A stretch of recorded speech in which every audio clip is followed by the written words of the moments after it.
Hi guys, good morning, good morning, good morning. Ayan, papasili po natin yung ating mga alagang itik at yung kanilang mga itlog. Ayan, ganito po tayo dito tuwing umaga. Ang gandang tingnan kapag ganito yung makikita mo na masasabi mong mataas yung kanilang production. So, ayan. Ayan po yung mga itlog nila.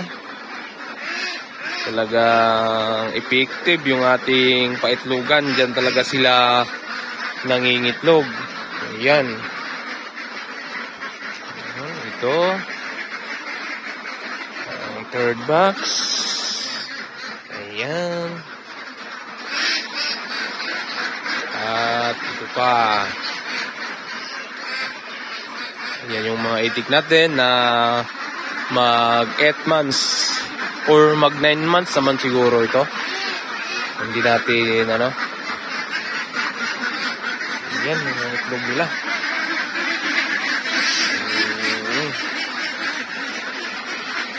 Ayan guys. At ang ating RTL 4.5 months. Ayan.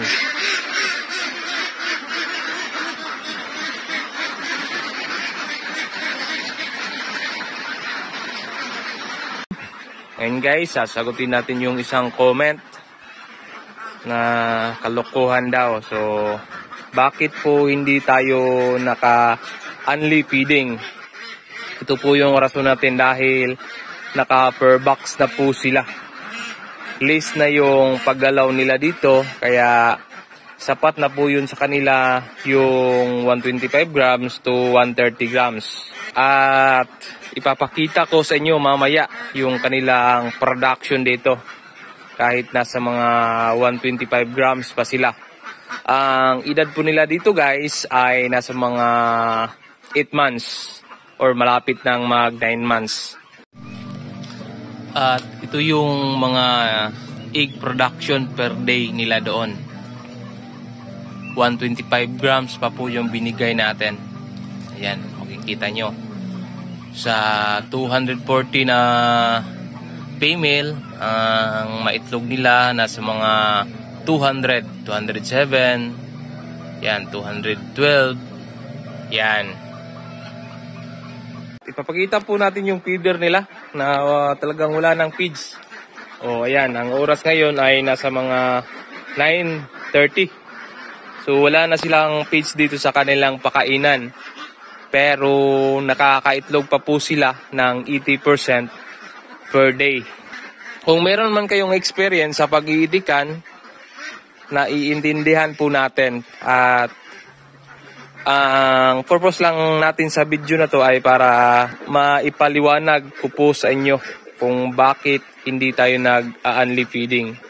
So, kapag mag-only feeding tayo, tataas nga yung production nila, aabot ng 90% sa isang month.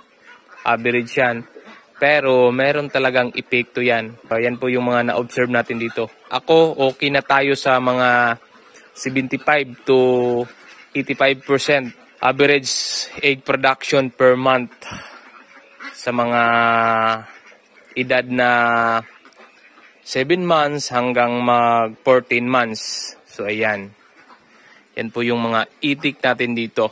Ito po yung ating mga itik na talagang andito pa sila sa mataas na production. Masasabi natin na goods pa yung kanilang pangingitlog. So, ayan, sana'y maliwanagan ka po, sir.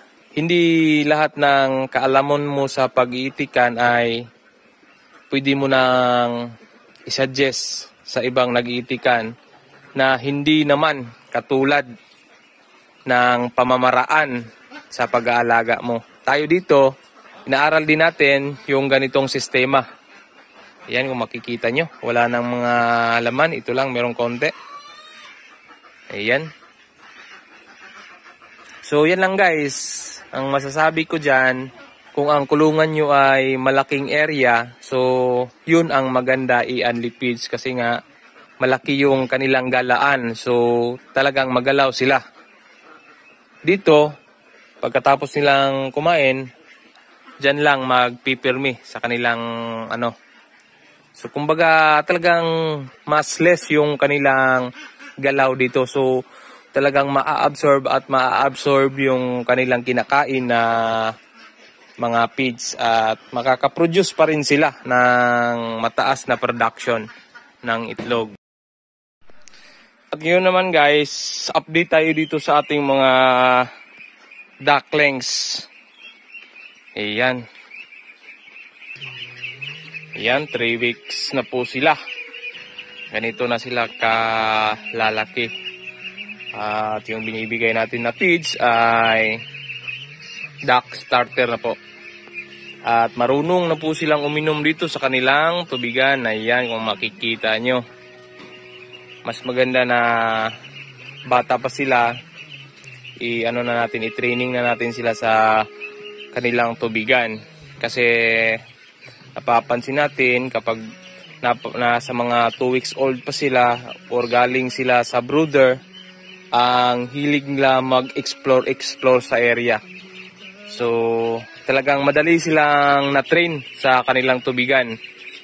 Iba doon sa ating kasunod na sinusundan na batch nito na mga 3 weeks ata yun sila ating sinasanay dito sa tubigan. So, matagal nating na training. Meron pa nga nangalagas noon dahil na dehydrate, dahil hindi umakyat. So, sila ngayon, ang dali na lang po nilang natuto at na-discover nila yung painuman dito. So ayan guys, sa mga nagtatanong, hindi po ito for sale, hindi po natin binibenta ito. Pinapalaki po natin ito para gawing layer dito sa ating farm. So ang available lang po natin ay days old, mga bagong hatch. So sa mga gustong mag-order dyan, i-PM nyo lang ako. Ang kaya nating masupplyan ay Mindanao area lang po. So yan, sa mga nag-PPM sa akin na nasa labas na ng Mindanao, pasensya na po kayo, hindi po natin kayang ma-deliveran dahil po nasa malayo na kayo. Hindi po pwedeng ibiyahe ng matagal yung mga ducklings kasi nga hindi po nila kaya. So ayan. Ang presyo pala ng ating mga days old na ducklings ay 75 pesos, 1:5. 1 male, 5 female. So, ang babayaran nyo lang ay ang female. So, free na po yung male. Ayan. At kung dito kayo mag-order sa atin, libre tanong na po. Isi-share na po natin yung mga kaalaman natin dito sa farm para mag-guide kayo. Sumasagot nga tayo ng mga katanungan sa hindi bumibili dito sa atin. Ano pa kaya kapag dito kayo bibili sa atin? Ayan, so talagang matyaga po tayong mag-reply sa mga naka-purchase sa atin dito ng ducklings dahil yun po yung ating kumbaga sa kasunduan natin. Kapag dito kayo bibili sa atin ng mga ducklings ay free na po kayong magtanong. Iga-guide ko po kayo kung ano yung mga dapat gawin or ano yung mga dapat iwasan hanggang mula ducklings hanggang mag-laying na po sila. At hanggang na din, kumbaga unlimited tanong na po kayo. So ayan po. Yan, yun doon sa kabila. Umiinom din ng ng tubig sa kanilang tubigan. So naglagay pa din tayo dito ng tubig. Alalay na lang sa kanila. Yan, pero ubos na. Para talaga yung mga maliliit na hindi makaabot sa kanilang tubigan ay makainom pa rin dito. Meron kasing mga iilan na maliliit. Pero siguro nasa mga lang ito. 2 or 3. So, ang Rizal guys, lalagyan na natin to mamayang hapon ng Rysal. So kapag medyo basa na, talagang lagyan natin para hindi masira yung kanilang paa. Kumbaga hindi magka-bambulpit. Meron po kasi niyan. So hanggang dito na lamang guys ang ating video. At ito ay update lang po sa ating mga ducklings. Ayan, ganito na po kalalaki yung ating mga ducklings. At puro babae na po ito guys. Itong 3 box. At ang lalaki ay nandoon lang sa pang-4 na box. May kasamang mga babae din. So ang laman nito ay nasa mga 78 ducklings. Doon yung 35 na male lang yung na nahalo. Yung mga kulay itim. So ayan guys.